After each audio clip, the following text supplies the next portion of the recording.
पाक ज़मीन पार्टी के सरबरा मुस्तफ़ा कमाल साहब हमारे साथ मौजूद हैं इस सेगमेंट में, और ज़ाहिर है मुस्तफ़ा कमाल साहब ने इस शहर को चलाया है सालों तक, तो वो सारी बारीकियों से और उससे ऑफ कोर्स ना सिर्फ कि वाकिफ़ हैं बल्कि वो खुद सारी चीज़ें निमटते रहें। तो एक बहुत ज़बरदस्त तज्ज़िया, जामे तज्ज़िया कराची के हवाले से मुस्तफ़ा कमाल साहब दे सकते हैं। और हैरानगी की बात थी मेरे लिए कि जब आर्मी चीफ यहाँ पर आए, वज़ीर आज़म यहाँ पर आए, 1100 अरब रुपए के पैकेज का ऐलान किया गया, तो उस वक्त मुस्तफ़ा कमाल साहब उन चंद आवाज़ों में से थे, क्योंकि गवर्नमेंट के लोग तो कह रहे थे अब तो कमाल हो जाएगा, अपोजिशन के लोग भी कह रहे थे कि हाँ कुछ होगा कुछ नहीं होगा, लेकिन मुस्तफ़ा कमाल साहब समझते हैं कि नहीं, ये हल ही नहीं है मसाइल का।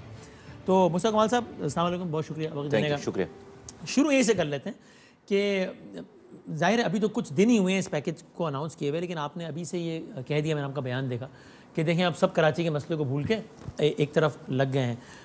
Isn't it too early to conclude? अभी तो ज़ाहिर है तो आपको अमीन मेरी बात आपको अगर आप वैसे नज़र दौड़ाएं मेरी बात पर, तो आपको ऐसा होता ऐसा लग रहा है मीडिया में जहाँ कराची कराची कराची था, अब हुकूमत गिराऊंगा नहीं गिराऊंगा, इस्तीफा मांगा नहीं मांगा, तो खत्म हो गई ना बात। आई मीन दैट मींस कि मेरी बात मीडिया की हद तक ना, या नहीं? हाँ नहीं, मीडिया की हद तक मीडिया भी उसी बात को चलाता है ना जो काम हो रहा होता है। भाई अगर आर्मी चीफ यहाँ नहीं आते तो मीडिया नहीं चलाता, चीफ जस्टिस अगर बयानात नहीं देते तो मीडिया नहीं चलाता, पाकिस्तान के वज़ीर आज़म आकर जो 1100 अरब रुपए का अगर अमल नहीं करते तो मीडिया अपनी तरफ से तो 1100 अरब रुपए अनाउंस नहीं कर देता ना। तो कुछ होता है तो मीडिया चला, तो कुछ हो नहीं रहा तो मीडिया नहीं बता। मैं आपको एग्जैक्ट एपिसोड बता दूं जहाँ से बिल्कुल कहानी। एक अफसोसनाक वाक़या हो गया पंजाब में, जो खातून के साथ ज़्यादती हुई रोड, बस वहाँ से जो है वो कराची फिर भूल कर पूरे 4-5-6 दिनों उस पर चली कहानी। उसके बाद फिर जो है वो ये एपीसी वाला मामला आ गया, एपीसी के ऊपर कहानी चली, और एपीसी के बाद आने वाले दिनों में जलसे जुलूस और जेलें होंगी, जुलूस और सारे अब दोबारा जब हर इशू के साथ होते हैं ना कि दोबारा जब बारिश होगी। नहीं वसीम भाई, मुझे तो एक्सेस है ना इन्फॉर्मेशन सारी जो आ रही है। अब देखें गवर्नमेंट अगर मीटिंग कर रही होती, चीज़ें हो रही थी तो अच्छा ये हो नहीं सकता, आप इसको समझिए। मैंने पहले भी जो बात की थी, कोई बगैर सोचे समझे या वैसे ही मैंने नहीं कहते खुदा न खास्ता, मैं तो भाई I would be the last person to believe this कि कराची में कुछ नहीं हो रहा। मैं तो चाहता हूं कि नहीं कि हो कुछ, और मैं क्यों कहूंगा कि भाई नहीं हो रहा। मैं मेरा शहर है, मुझे मेरे वालदैन की खबर है यहाँ पर, मुझे मरना है यहाँ पर। कोई भी आकर करेगा कुछ ज़रा भी कुछ करेगा तो मैं उसको कहूँगा हाँ यार हो रहा है कुछ। लेकिन एक आर्ग्यूमेंट ये ना उसे कहूँगा कि ना सिर्फ आप पर बल्कि जितने भी सियासी मुखालफिन है हुकूमत के, बशमूल पीपल्स पार्टी, उनके बारे में एक कहा जाता है कि अगर कराची में काम हुआ तो जाहिर है जो काम कर रहे हैं उनको क्रेडिट मिलेगा, और फिर बाकी जितनी भी अपोजिंग पॉलिटिकल फोर्सेज हैं इंक्लूडिंग यू, वो इररिलेवेंट हो जाएंगे। फिर लोग इनकी वाह करेंगे और उन पर ध्यान नहीं देंगे, तो सियासी नुकसान है आपका, पीपल्स पार्टी का। सब तो करे ना यार, मेरा सियासी नुकसान क्यों नहीं कर रहे भाई? काम होगा तो भाई अच्छा मेरे लिए नहीं, अच्छा इसलिए इसका मतलब है कि मुझे रेलेवेंट रखने के लिए काम नहीं हो रहा। वो तो उनकी नाअहली है ना अगर वो काम नहीं करते तो। लेकिन मतलब वो ये कहते हैं ऐसे ही होना चाहिए। आप जो कह रहे हैं मैं आपकी एग्री करता हूँ उस वाली बात को, बिल्कुल एग्री बाय करता हूँ उस वाली बात को। बिल्कुल उनका काम ये होना चाहिए कि मुस्तफ़ा कमाल की अगर सियासत सिर्फ और सिर्फ तनकीद करने पे चल रही है तो वसीम भाई उनको मुझे इररिलेवेंट कर देना चाहिए काम करके। एक तो हम ये पैकेज की बात करेंगे, पैसा आएगा ही नहीं आएगा, उसके ऊपर हमारी गुफ्तगू है सारी भी। मेरा तो इससे बढ़कर अलग एक बात है ना, मेरा तो ये कहना है कि भाई कराची को पैकेज की ज़रूरत नहीं है, कराची को उसके हुकूक की ज़रूरत है, इसके इख्तियारात की ज़रूरत है। ये मैंने बात ही पहले कही है, और मैंने इसकी मिसाल दी कि भाई कराची की इसी तरह से मिसाल है कि आप जो महीने के आखिर में किसी मजदूर की उसकी मजदूरी छीन लें और उसको जो एक बिरयानी की थैली लाकर किसी वेलफेयर ऑर्गेनाइजेशन दे देंगे, लो भाई, और उसकी तस्वीर भी खिंचवाएं, ये तुम्हारा पैकेज है, तुम जिंदा रहो उस पर। भाई मेरी मजदूरी है ना, मैं कमाता हूँ, ये शहर कमाता है। आप मुझे पैकेज ना दें, मुझे आप इनेबल करें, मुझे इख्तियारात दें, मुझे हुकूक दें मेरे। 18वीं तरमीम में जो सूबाई खुद मुख्तारी मिली है, मैं इस सूबे का सबसे अहम हिस्सा हूँ, कराची हूँ। मैं इस सूबे की सबसे बड़ी इकॉनमी हूँ, कराची हूँ। मैं इस सूबे का 98% रेवेन्यू कमाता हूँ। मुझे जो इख्तियारात और वसाइल आपने सूबाई खुद मुख्तारी के नाम पर 18 तरमीम मेरे वज़ीर आला को दिए हैं, उसको ये कहें कि अपने ऑफिस से इख्तियारात और वसाइल निकाल कर मुझे मेरे शहर को दे, यहाँ से लेकर कश्मीर तक को दे। मुझे आपसे पैकेज नहीं चाहिए। अगर ये वाली बात होती कि नहीं भाई अब हमें कॉन्क्रीट टर्म्स पे कराची को फिक्स करना है, और वो फिक्स करने की बात पैकेज से नहीं होगी, वो फिक्स करने के बाद कराची को उसका ड्यू देखे ना। इसके नहीं होने की वजह से एमक्यूएम को मौका मिल रहा है सूबे का नारा लगा रही है, जबकि उसको पता है कि सूबा बना नहीं सकते वो। पीपल्स पार्टी को मौका मिल रहा है कि हम धरती माँ को तोड़ने नहीं देंगे। उनको पता है कि इन्होंने बनाना नहीं है, उनको पता है कि इन्होंने तोड़ना नहीं है, उनको बचाना नहीं है।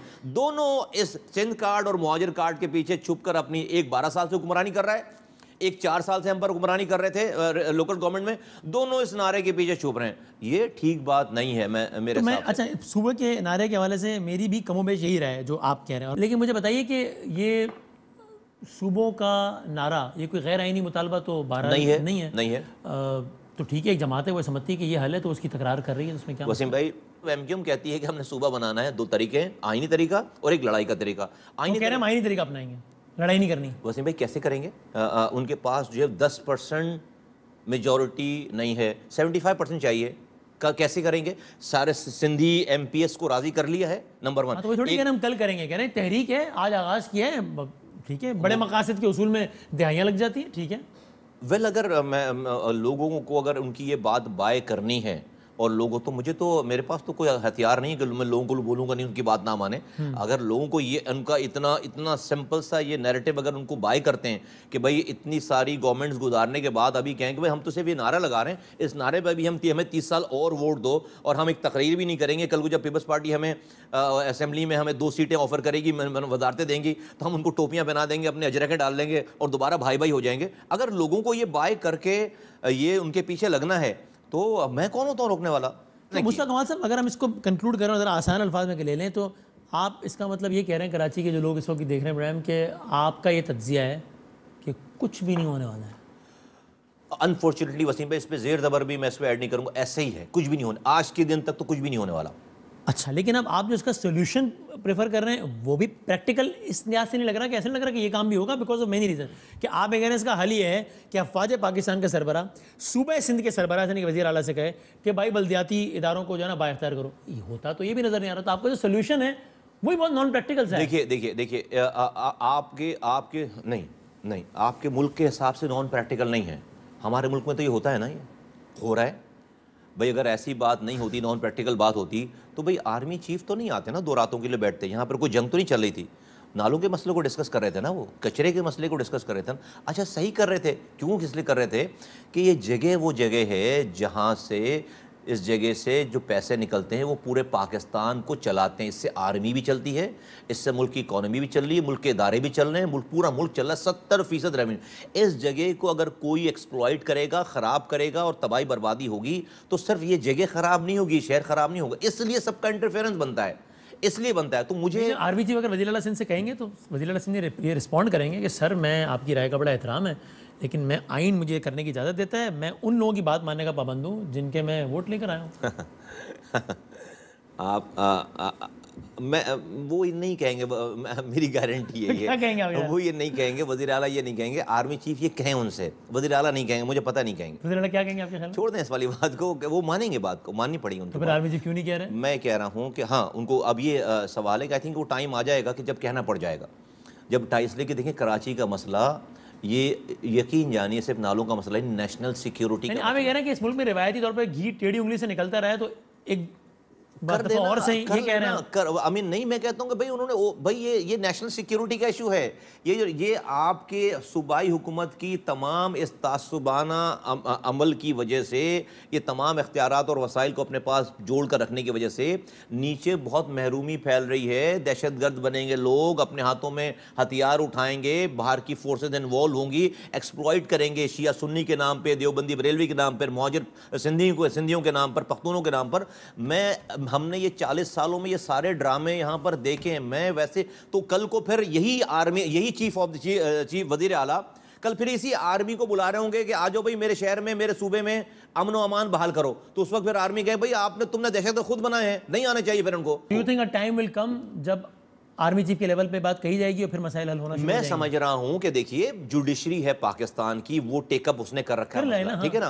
पाकिस्तान के आर्मी चीफ, मैं उस वक्त कह रहा हूं जब आर्मी चीफ 2 रातों तक आकर बैठे हैं, उसके बाद ही वजीर आजम आए ना भाई। उन्होंने आपके पास, हमारे पास ये खबरें हैं ना ये वाली, कि भाई उन्होंने आकर कोई बॉर्डर के मामला को डिस्कस, कराची के मामले को डिस्कस किया ना। तो भाई कराची के मामला को डिस्कस करने के बाद उसका आउटकम 1100 अरब रुपए का पैकेज नहीं है, उसका आउटकम 1100 में। ये मेरी बात है टोटल। मैं तो सिर्फ एक अपनी राय दे रहा हूं, अपनी गाइडेंस प्रोवाइड कर रहा हूं कि उसका हल 1100 अरब रुपए का पैकेज। 1100 अरब रुपए का पैकेज से मुराद इसी तरह से है कि आप किसी ब्रेन ट्यूमर का इलाज पैनाडोल की गोली से करें।